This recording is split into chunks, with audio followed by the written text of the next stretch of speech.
तो गाइस मैं हूं आयुष, आप देख रहे हैं रेसल इंडिया। स्वागत है आपका आज की इस वीडियो में और एक बहुत इंपॉर्टेंट बहुत मस्त वीडियो होने वाली है बिकॉज जजमेंट डे के बारे में काफ़ी कुछ हमें जानने को मिला है रिसेंटली मंडे नाइट रॉ के ऊपर। और इस ग्रुप का जो ब्रेकअप है ऐसा लग नहीं रहा कि ज़्यादा दूर है because Seth Rollins versus Damian priest का मैच होने वाला है मनी इन द बैंक में और उसमें क्लियरली स्टिपुलेशन लगा दी गई है कि अगर डेमियन प्रीस्ट वहां पे हार जाते हैं then he has to leave the judgement day. और इतना ही नहीं, और भी बहुत सारी चीज़ें चल रही हैं इस ग्रुप के आसपास जो कि थोड़े बहुत क्रैक्स और हिंट्स देती हैं कि क्या इनका अब फाइनली ब्रेकअप होने वाला है और ये सारे एक दूसरे से अलग हो जाएंगे। तो आज की इस वीडियो में हम बात करेंगे कि आखिर कैसे WWE उस ब्रेकअप तक पहुंचने वाली है और एक बार जब ब्रेकअप हो जाएगा तो आखिर कैसे इन सारे मेंबर्स का फ्यूचर इंपैक्ट हो सकता है, उसके बारे में हम बात करेंगे। वीडियो को आप जरूर एंड तक देखते रहें, लाइक करना बिल्कुल भी ना भूलें भाई, और सब्सक्राइब कर दो फटाफट से अगर चैनल पर नए हो। तो content will just keep getting better on wrestle India. तो जैसा कि मैंने बोला है, मैच होने वाला है मनी इन द बैंक में Seth Rollins versus Damian Priest, और साथ के साथ डेमियन प्रीस्ट ने मंडे नाइट रॉ पे भी क्लियरली बोल दिया था that he does not need the judgement day as much as the judgement day needs him. यानी कि मुझे ग्रुप की कोई ज़रूरत नहीं है इतनी, लेकिन उनको मेरी बहुत ज़रूरत है। लेकिन बहुत फनी चीज़ हो गई उसी शो के मेन इवेंट में बिकॉज यहाँ पे फिन बैलर और जेडी मैकडोना जीत चुके हैं WWE world tag team championships, और लिव मॉर्गन ने वहाँ पे उनकी हेल्प करी, इन स्ट्रिंग्स को पुल किया, एडम पियर्स के पास गई, किसी तरीके से उनको मैच दिलवाया और उसी मैच में जो है वो टाइटल्स कैप्चर कर चुके हैं। अब रिया रिप्ली के इंजर्ड होने के बाद डेमियन प्रीस्ट तब से अपने आप को लीडर मान रहे हैं और ऑब्वियसली जब से उनके पास एक वर्ल्ड चैंपियनशिप आ गई है तो और भी ज़्यादा उनको ऐसा लग रहा है कि मेरे वजह से ही ये ग्रुप चल रहा है, लेकिन मेरे लेवल पे अभी बाकी लोग हैं नहीं। लेकिन जब दूसरों के पास भी धीरे धीरे गोल्ड आएगा, जब दूसरे बंदों के पास भी एक मोटिव होगा, तो डेमियन प्रीस्ट के बारे में कौन सोचेगा। तो यहाँ पे गाइस चीज़ें बहुत इंटरेस्टिंग इसी वजह से हो जाती हैं बिकॉज डोमिनिक जो है वो अभी स्टोरी में ही है लिव मॉर्गन के साथ, और सारे लोग वेट कर रहे हैं कि जब रिया रिप्ली आएंगी तो क्या होगा, और कार्लिटो बच जाते हैं पीछे जो कि अनफॉर्चुनेटली इस पूरी स्टोरी लाइन में एक फूल की तरह ही एक्ट कर रहे हैं। तो जो सबसे पहला और बड़ा क्रैक आ सकता है इस ग्रुप के ब्रेकअप में वो ये होगा अगर डेमियन प्रीस्ट हार जाते हैं मनी इन द बैंक में, क्या उसकी पॉसिबिलिटी बन सकती है? क्या सेथ रॉलिंस एक बार फिर से वर्ल्ड चैंपियनशिप जीत जाएंगे? I don't think so. May be ये पॉसिबल हो सकता है जो ड्रू मैकिंटायर ने बोला कि वो कैश इन कर लेंगे सेम नाइट पे money in the bank briefcase जीत के, and he walks out of Toronto Ontario Canada as the new world heavyweight champion. लेकिन डेमियन प्रीस्ट मेरे हिसाब से जजमेंट डे की मदद से यहाँ पे हरा देंगे शायद सेथ रॉलिंस को, और जजमेंट डे तब भी उनका साथ देगी। एक तरीका ये हो सकता है। दूसरा तरीका ये हो सकता है कि सेथ रॉलिंस एक्चुअली में डेमियन प्रीस्ट को हरा देंगे और सेथ रॉलिंस पे इस बार ड्रू मैकिंटायर कैश इन कर लेंगे, जो कि एक्चुअली डेमियन प्रीस्ट करना चाहते थे। उन्होंने ये बात बोली थी कि मैं इवेंचुअली सेथ पे कैश इन करना चाहता था, और सेथ रॉलिंस एक बार फिर से वहां पे रोते हुए रह जाएंगे, ये भी हमें दिखाया जा सकता है। और आई डोंट थिंक कि WWE इस फैक्शन में इतना बड़ा क्रैक देगी रिया रिप्ली के वापस आने से पहले, क्योंकि वो मोमेंट के लिए सारे प्रेजेंट होने चाहिए उस पॉइंट पे जब ये ब्रेकअप हो या फिर कोई किसी के अगेंस्ट टर्न करता है। और रिया रिप्ली की मैं बात करूं तो रिया रिप्ली भाई कॉन्ग्रेचुलेशंस टू हर बिकॉज उनकी और बडी मर्फी यानी कि बडी मैथ्यूज की अब शादी ऑफिशियल हो चुकी है, और उन्होंने अपनी ये फोटो इंस्टाग्राम पे पोस्ट करके लिखा टिल डेथ, यानी कि they have tied the knot, congratulations to Rhea Ripley and Buddy Matthews on getting married.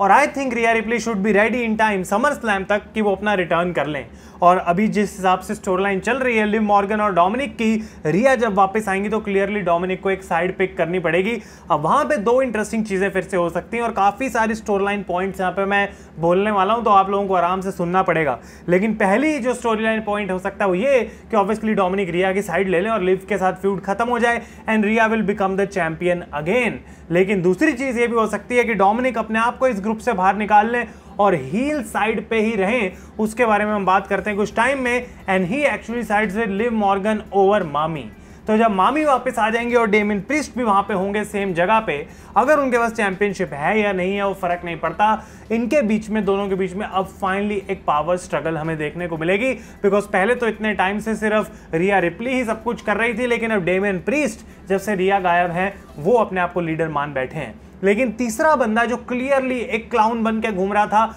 अब उसको कोई क्लाउन नहीं बोल सकता, वो है फिन बैलर। बिकॉज इतने टाइम से ऐसा लग रहा था कि WWE फिन बैलर को पीछे क्यों छोड़ रही है। इस ग्रुप में सब लोगों को कुछ ना कुछ बढ़िया मिल रहा है, लेकिन फिन बैलर एक बैकग्राउंड कैरेक्टर की तरह एक्ट कर रहे हैं। तो फाइनली उनको वर्ल्ड टैग टीम चैंपियनशिप्स दी तो गई हैं, लेकिन फिन बैलर और जेडी मैकडोना के टाइटल्स जीतने के बाद डोमिनिक और कार्लिटो दो ऐसे बंदे बच जाएंगे जिनके पास फिलहाल कोई चैंपियनशिप नहीं है, जो एक्टिवली कंपीट भी कर रहे हैं। और अगर ये लोग उनकी तरफ देखेंगे तो कहीं ना कहीं तो भाई थोड़ा बहुत क्रैक आएगा ही कि ये चैंपियंस हैं और हम नहीं हैं, हम ऐसा क्या नहीं कर पा रहे हैं जो फिन बैलर और जेडी मैकडोना ने कर दिया। तो यहाँ पे जबकि अभी सारी ये दोस्ती चल रही है, अभी सब कुछ मजेदार चल रहा है, लेकिन एक पॉइंट के बाद जाके ये सारे क्रैक्स हमें देखने को मिलेंगे। और WWE आई थिंक क्या कर सकती है कि डेमियन प्रीस्ट अगर टाइटल हारते हैं तो उनको जजमेंट डे छोड़नी पड़ेगी, ये स्टिपुलेशन है। लेकिन अगर वो टाइटल नहीं भी हारते हैं, I think maybe judgement day से खुद वो अपने आप को बाहर निकाल लेंगे, वो क्विट कर देंगे इस ग्रुप को और वहां से हमें सारा फॉलिंग अपार्ट देखने को मिलेगा।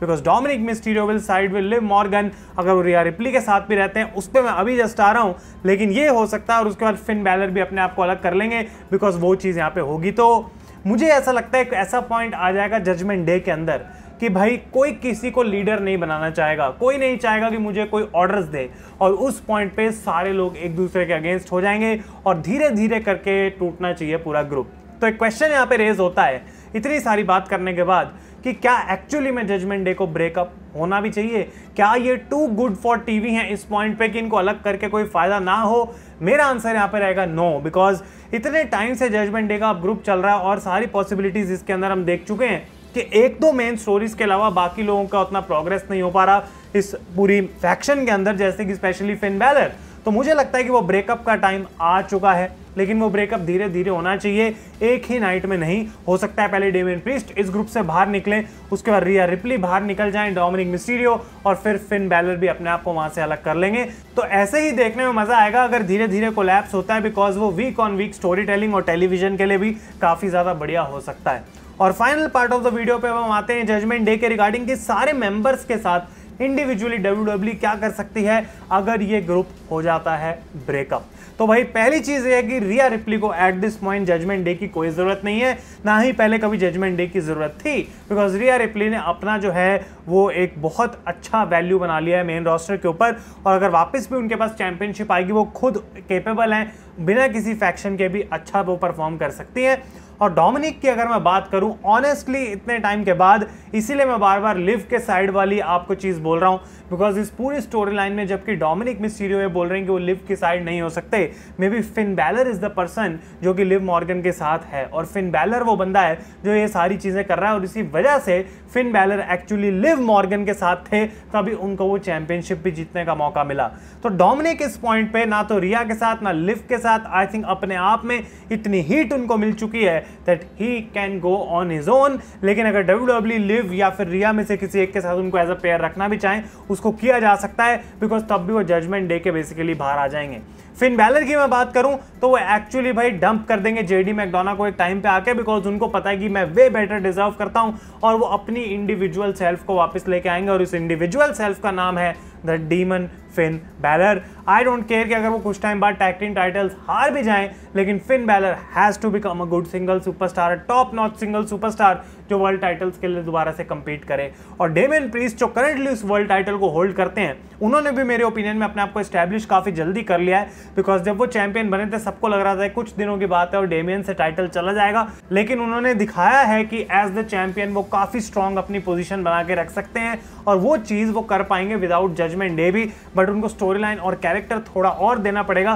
ताकि जजमेंट डे के ग्रुप के अलावा भी वो कुछ कर पाएं। लेकिन जो दो लोग मारे जाएंगे इस ब्रेकअप में वो होंगे जेडी मैकडोना और Carlito, because I don't think कि इनके लिए कुछ बहुत बड़ा या फिर बहुत लॉन्ग टर्म WWE सोच रही है, जबकि इनका एक बैक एंड पे या फिर बिहाइंड द सीन्स कुछ ना कुछ रोल रहेगा, बैकग्राउंड कैरेक्टर्स ये बने रहेंगे, मे बी किसी ना किसी एक के साथ जो अलग हो जाएंगे, मे बी फिन बैलर के साथ या डॉम और कार्लिटो की टैग टीम, उस टाइप का कुछ देखने को मिल सकता है, लेकिन इंडिविजुअली इन दोनों बंदों को कुछ खास मिलेगा नहीं। तो रैप अप करेंगे अब इस वीडियो को, और मैं आपके सामने जो है 3 चीजें लेआउट करने वाला हूं। पहला कि जजमेंट डे अभी ब्रेकअप ना हो और कुछ और महीने स्टोरी लाइन चलती रहे, आप लोग मुझे कमेंट्स में बताएं। दूसरी चीज ये हो कि फिन बैलर जो है वो एक्चुअली ये मास्टर प्लान बना रहे हैं कि कैसे उनको जजमेंट डे को तोड़ना है और अलग होके सबसे बड़ा जो पीस है वो उनको अपने पास रखना है, और इसके लिए वो मास्टर प्लान बना रहे हैं लिव मॉर्गन के साथ मिलके, ताकि जब रिया रिप्ली वापस आए तो ऑलरेडी सारी चीजें टूट चुकी हों। और थर्ड पॉसिबिलिटी ये हो सकती है